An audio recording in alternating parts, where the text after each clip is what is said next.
अध्याय 1। जन्म की शुरुआत। गहरे जंगल के बीचों बीच, जहां हर तरफ ऊंचे ऊंचे साल और सागौन के पेड़ खड़े थे, वहीं गीली मिट्टी और सड़ी गली लकड़ी के बीच एक अंडा पड़ा था।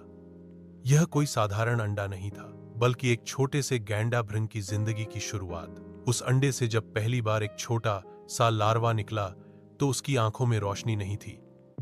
उसका पूरा शरीर मुलायम और सफेद सा था, और वह बस रेंग रेंग कर लकड़ी के टुकड़ों और मिट्टी के अंदर भोजन ढूंढने लगा। लार्वा का जीवन आसान नहीं था।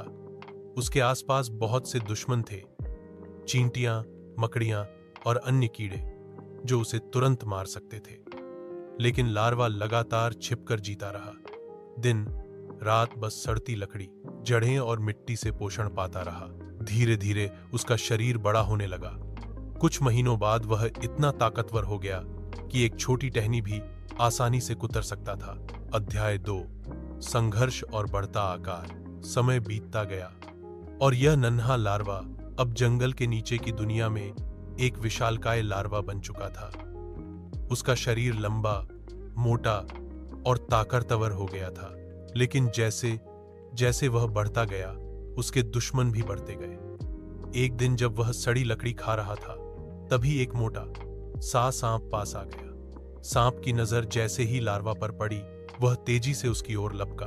लार्वा ने अपनी आखिरी ताकत लगाई और मिट्टी के अंदर गहराई तक घुस गया। सांप उसे पकड़ न सका, लेकिन इस घटना ने लार्वा को सिखाया, इस जंगल में जीना है तो हमेशा सतर्क रहना होगा। कुछ महीनों बाद उसके शरीर के अंदर एक बदलाव शुरू हुआ।